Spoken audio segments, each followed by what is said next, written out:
Sentence तो बनाना चाहते हैं लेकिन सही हेल्पिंग वर्ब का यूज नहीं कर पाते हैं, या फिर किसी सेंटेंस में कौन सी हेल्पिंग वर्ब यूज की गई है ये भी आप नहीं पहचान पाते हैं। तो भाइयों, ये क्लास आपके लिए है। आपको क्या करना है, बेहतर तरीके से क्लास को समझते हुए चलना है और आप पूरी तरीके से टेंस को सीख सकते हैं। तो चलिए स्टार्ट करते हैं। सबसे पहले हम बात करते हैं भाई टेंस क्या होता है। तो भाई टेंस क्या होता है? Tense tells the time of action, यानी कि आपसे अगर बात की जा रही है कि टेंस जो है अंग्रेजी ग्रामर का वह भाग है जो किसी एक्शन यानी क्रिया के होने का समय बताता है। अच्छा सर जी, या फिर हम बात करते हैं कि यानी काम कब हुआ या हो रहा है या फिर होगा, या किससे पता चलेगा, या टेंस से पता चलता है। यानी कोई भी सेंटेंस अगर लिखा हुआ है तो वो डिपेंड करता है कि वो किस टेंस में हुआ। इसे पहचानने का सही तरीका क्या होता है, कैसे किसी सेंटेंस को हम अच्छे से पहचान पाते हैं और उसके बाद हम उसे अच्छे से ट्रांसलेट कर पाते हैं।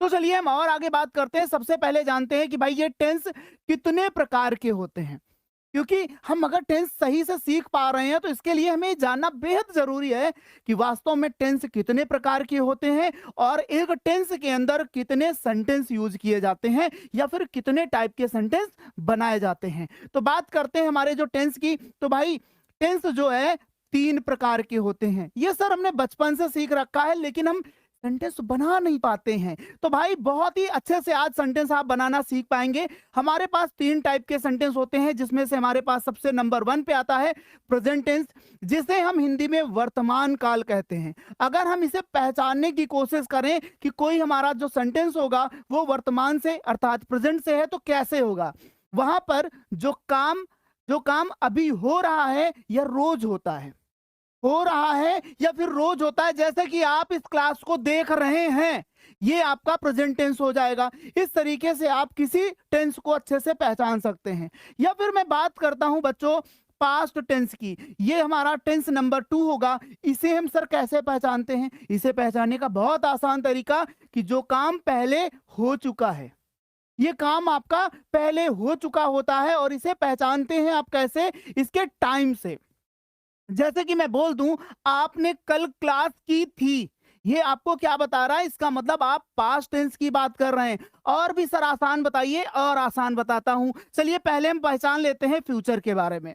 फ्यूचर टेंस जिसे हम हिंदी में भविष्यकाल बोलते हैं। तो भाई भविष्यकाल जो काम आगे होने वाला है, जैसा कि मैं बात करता हूं कि आप क्लास को देखने के बाद लाइक भी करेंगे, ये क्या बता रहा है? ये फ्यूचर टेंस को बता रहा है। सर इसको और आसान तरीका है क्या पहचानने का? बहुत आसान तरीका है बच्चों। अगर हम प्रेजेंट टेंस को पहचाने तो लास्ट में मोस्टली, है या फिर हूं, ऐसे कंडीशंस दिखती हैं।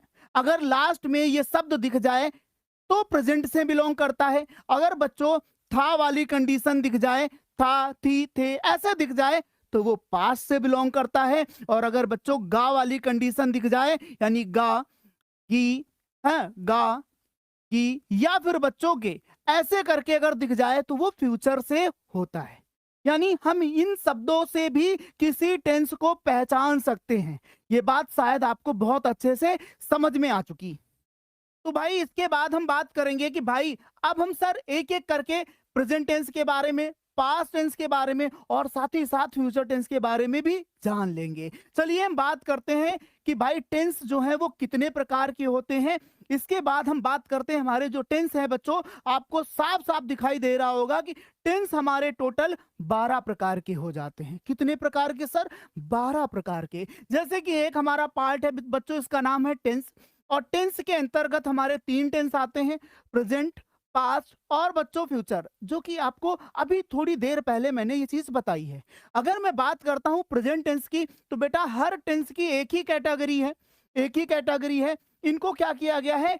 बाय नेम डिवाइड कर दिया गया है। जैसे कि अगर वो प्रेजेंट का है तो प्रेजेंट इंडेफिनिट कहलाएगा, अगर वो बच्चों पास्ट का है तो पास्ट इंडेफिनिट कहलाएगा, अगर वो फ्यूचर का है तो फ्यूचर इंडेफिनिट कहलाएगा। ऐसे ही बात करता हूं उसका दूसरा type, present continuous, past continuous और बच्चों फ्यूचर कॉन्टिन्यूअस। आगे बढ़ता हूं तो प्रेजेंट परफेक्ट, पास्ट परफेक्ट और फ्यूचर परफेक्ट। लेकिन और आगे अगर बढ़ते हैं तो भाई present perfect continuous, past perfect continuous, future perfect continuous. यहां से एक बात आपको समझ में आई कि अगर आपको ये लाइन 4 पता हो गई तो ये तो कैटेगरी पर डिपेंड करता है कि प्रेजेंट का है तो प्रेजेंट से कहलाएगा, पास्ट का है तो पास्ट से कहलाएगा, और फ्यूचर से है तो फ्यूचर से कहलाएगा। अब तो ये हो गई बात कि टेंस हम समझ गए सर, टेंस क्या होता है समझ चुके हैं, टेंस कितने प्रकार के होते हैं ये भी समझ चुके हैं, टोटल कितने टाइप के टेंस होते हैं ये भी समझ चुके हैं। लेकिन सर जल्दी से बताइए कि किसी टेंस को हम कैसे पहचानेंगे और सही तरीके से हम उसे कैसे ट्रांसलेट करेंगे। चलिए हम बात करते हैं सबसे पहले इसे कैसे पहचानते हैं। क्या मेरे बच्चों को ये पेज अच्छा सा दिख रहा है? क्या ये पेज अच्छा सा दिख रहा है? क्या मैं इसका स्क्रीनशॉट लेने का भी मौका दूंगा? बस आपको पहले ये चीजें अच्छे से समझनी पड़ेंगी।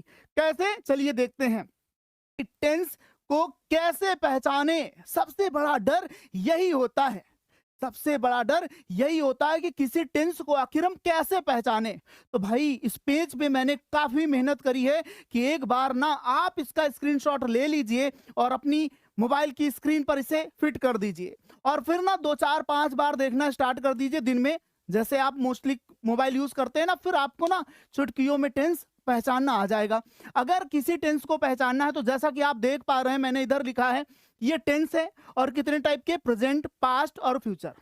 अभी मैंने आपको बताया। अगर मैं ऊपर की लाइन पे देख रहा हूं तो आपको दिखेगा इंडेफिनिट, कॉन्टिन्यूअस, परफेक्ट और साथ में परफेक्ट कॉन्टिन्यूअस। इतना आपको अच्छे से समझ में आ गया? बहुत बढ़िया भाई, बहुत अच्छे। अब प्रेजेंट का इंडेफिनिट होगा तो कैसे पहचानते हैं? अगर कोई सेंटेंस प्रेजेंट का इंडेफिनिट है तो वो ऐसे पहचानते हैं। आपको क्या दिखेगा? ता है, ती है, ते हैं या फिर ते हो। ये जैसे ही दिख जाए तो प्रेजेंट इंडेफिनिट कहलाएगा। जैसे कि आपने देखा होगा, अगर आपसे कहा जाए कि आप अपने मामा के घर चले जाओ तो आप कैसे जानते हो? भाई आपको मामा का गांव का नाम पता होता है, फिर जब गांव में एंट्री करते हो तो उनका जो भी एरिया होता है, मोहल्ला जिसे बोलते हैं, वो पता होता है। फिर साथ में मामा के घर के बाहर जो गेट होता है उसका रंग भी आपको पता होता है, तभी तो एग्जैक्ट पॉइंट पर पहुंचते हो आप।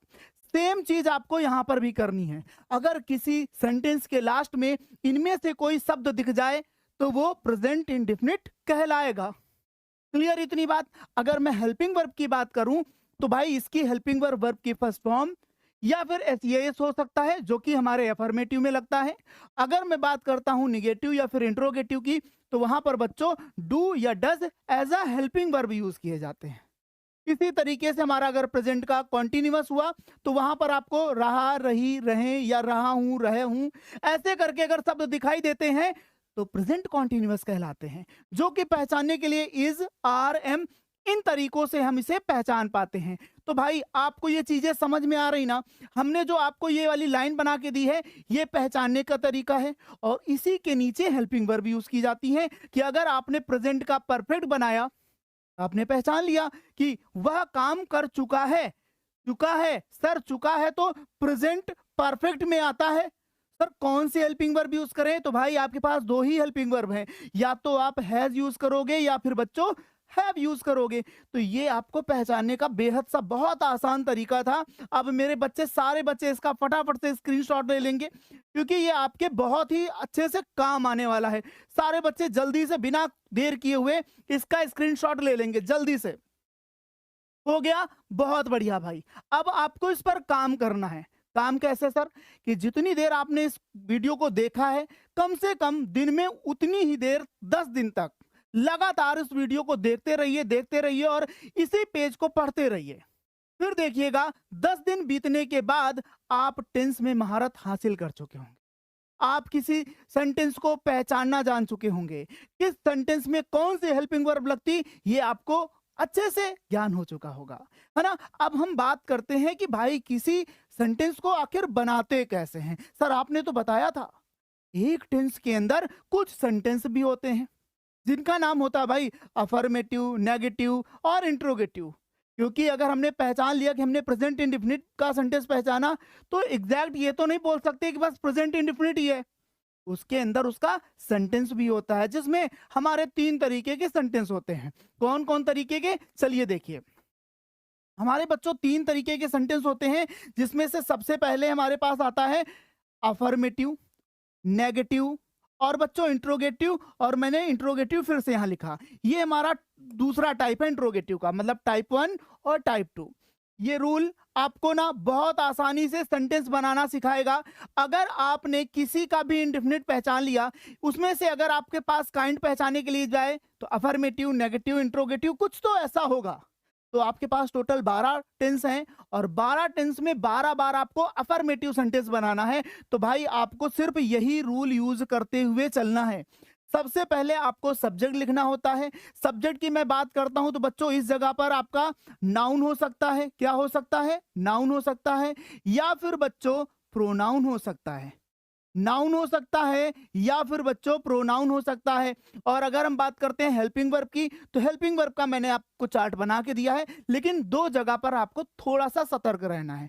प्रेजेंट इंडेफिनिट में और पास्ट इंडेफिनिट में, जहां अफर्मेटिव में हम हेल्पिंग वर्ब यूज नहीं करते हैं। तो सर फिर क्या करते हैं? अगर हम प्रेजेंट का इंडेफिनिट बनाते हैं तो वहां पर वर्ब की फर्स्ट फॉर्म या फिर उसके साथ एस या एस का यूज करते हैं। और अगर पास्ट इंडेफिनिट की बात करते हैं तो सिंपल सा है भाई, वहां वर्ब की सेकंड फॉर्म यूज करते हैं। ये बात शायद आपको बहुत ही अच्छे से क्लियर होगी, है ना बच्चों। अगर मैं बात करता हूं नेगेटिव सेंटेंस की, तो नेगेटिव सेंटेंस का बहुत आसान सा रूल कि पहले आप सब्जेक्ट लिख लीजिए। सब्जेक्ट में क्या हो सकता है? या तो नाउन होगा बच्चों या ही प्रोनाउन होगा। उसके बाद आप हेल्पिंग वर्ब लिखेंगे। सर कौन सी लिखेंगे? जो भी आपने पहचानी है बस वही आपको लिखनी है। उसके बाद बच्चों नोट लगाना बिल्कुल जरूरी है, क्योंकि आप नेगेटिव सेंटेंस बना रहे हैं। देन उसके बाद आपको वर्ब लिखनी है। वर्ब की अगर मैं बात करता हूं, वर्ब के भी अलग अलग टाइप्स हैं, यानी आप हर टेंस में अलग तरीके से वर्ब यूज कर सकते हैं। जैसे कि अगर आप इंडेफिनिट बना रहे हैं तो आपको याद रखना होगा, यहां पे बच्चों वर्ब की फर्स्ट फॉर्म यूज होती है। कौन सी फॉर्म? वर्ब की फर्स्ट फॉर्म। और बच्चों एक बात और अच्छे से याद रखना है कि अगर आप पास्ट का इंडेफिनिट बना रहे हैं तो इधर बच्चों वर्ब की सेकेंड फॉर्म यूज करनी है। कौन सी फॉर्म? Second form. इन बातों को आपको अपने दिमाग में अच्छे से बिठा लेना है। क्लियर? अगर आप किसी का भी बच्चों कॉन्टिन्यूअस बना रहे हैं, वो किसी का भी हो, ठीक है, वो किसी का भी हो, अगर कॉन्टिन्यूअस है ना तो इसमें हमेशा आईएनजी फॉर्म आएगी, चाहे वो प्रेजेंट का हो या पास्ट का हो या फिर बच्चों फ्यूचर का हो। तो जैसे कि कॉन्टिन्यूअस यहां लगा है तो कॉन्टिन्यूअस यहां भी लगा है। इस पूरे टेंस में भी आपको कौन सी फॉर्म यूज करनी है? आईएनजी फॉर्म यूज करनी है। ये बात आपको अच्छे से क्लियर हो गई है। अब बात होती है परफेक्ट की। तो परफेक्ट बच्चा चाहे प्रेजेंट का हो और चाहे पास्ट का, यहाँ पर V3 यूज किया जाता है, अर्थात वर्ब की थर्ड फॉर्म यूज करेंगे। ये वर्ब को सही तरीके से यूज करने का क्रम था, और इस तरीके से जब आप यूज करेंगे तो सेंटेंस आपका बिल्कुल सही बनेगा।